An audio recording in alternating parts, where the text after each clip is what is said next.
शेतीमध्ये बियाणे जपून त्यांनी बँक सीट तयार केली. महाराष्ट्राच्या या कन्येने जगाला शिकवले की विषमुक्त शेती आणि कसदार बियाणे हीच काळाची गरज आहे. जोरदार टाळ्याने पुन्हा स्वागत करूया या महाराष्ट्राच्या बीज मातेचं.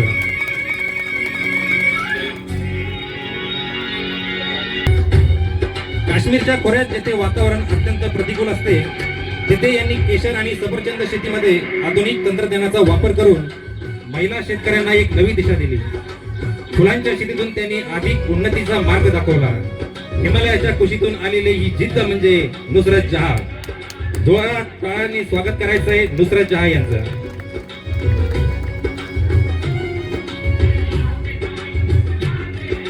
यानंतर ओळखले जाणारे राज्य पंजाब आणि या आहेत परमजीत कौर. जेव्हा पंजाब राज्य रासायनिक शेतीमुळे त्रस्त झाले होते तेव्हा परमजीत कौर यांनी सेंद्रिय शेतीचा झेंडा रोवला. गहू आणि तांदूळ पिकामध्ये त्यांनी विषमुक्त प्रयोग केले आणि इतर महिलांना गट शेतीसाठी प्रेरित केले. क्रांतीचे प्रतीक म्हणून ओळखले जाणारे या पंजाबच्या परमजीत कौर. जोरदार टाळ्यांनी स्वागत करायचं आहे परमजीत कौर यांचं. आपले शेजारील राज्य जे व्यापारात अग्रेसर राज्य म्हणून ओळखले जाते गुजरात राज्यातून येत आहे श्रीमती मंजू गजेरा.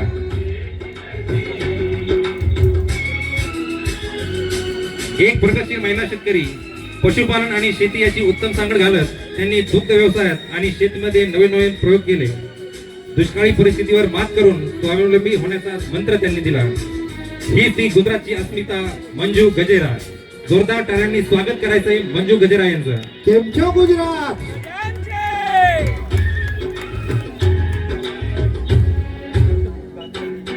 राज्याकडे पश्चिम बंगाल.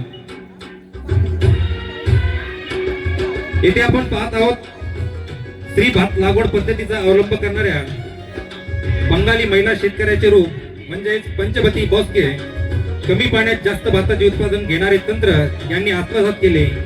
बंगालच्या सुपीक जमिनीत पारंपरिक शेतीला विज्ञानाची जोड देणाऱ्या या रणरागिणी आहेत. अन्नाची नासडी रासून उत्पादन घेणाऱ्या बंगालच्या नारी शक्तीला मानाचा मुजरा. आम्ही तुम्हार बंधू. आपण जात आहोत ईशान्य भारताची शान आसाम. आपल्या समोर येत आहेत नवनीता दास ज्यांना आसामच्या पठार कन्या म्हणून ओळखले जाते. त्यांनी केवळ स्वतः शेती केली नाही तर हजारो महिलांना एकत्र करून फार्मर प्रोड्यूस कंपनी म्हणजेच एफपीओच्या माध्यमातून शेतकऱ्यांना बाजारपेठ मिळवून दिली. चहाच्या मळापलीकडे जाऊन भाजीपाला आणि भात शेतीमध्ये त्यांनी क्रांती केली. याच आहेत आसामचा गौरव नवनीता दास. यानंतर हृदय म्हणून ओळखले जाणारे राज्य म्हणजे मध्य प्रदेश आणि आपल्या समोर येत आहेत मिलेट क्वीन म्हणून ओळखल्या जाणाऱ्या लहरीबाई. दिंडोरी जिल्ह्यातील बैगा आदिवासी समाजातील या मातेने भरड धान्यांच्या अनेक दुर्मिळ प्रजाती आपल्या झोपडीत जतन करून ठेवल्या.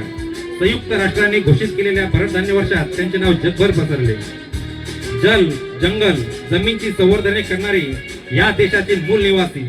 जय सेवा जय जोहार.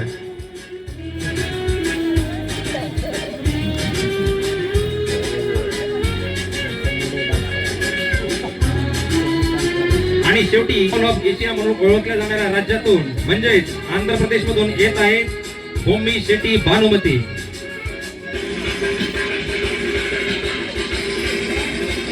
नैसर्गिक शेतीचा प्रसार करणाऱ्या या धडाडीच्या नेत्या. झिरो बजेट नैसर्गिक शेतीच्या माध्यमातून जमिनीचा पोत सुधारणे आणि विषमुक्त अन्न पिकवणे हेच त्यांचे ध्येय. दाक्षिणात्य पेहराव्यात नैसर्गिक शेतीचा संदेश देणाऱ्या भूमी शेट्टी भानुमती.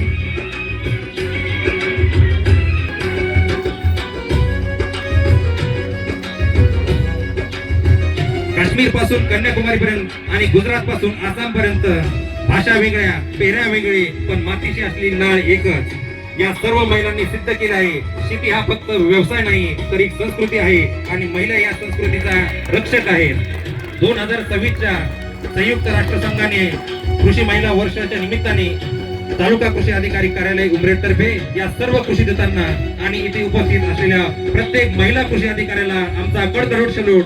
जय जवान जय किसान जय महिला शक्ती. धन्यवाद. राष्ट्रमाता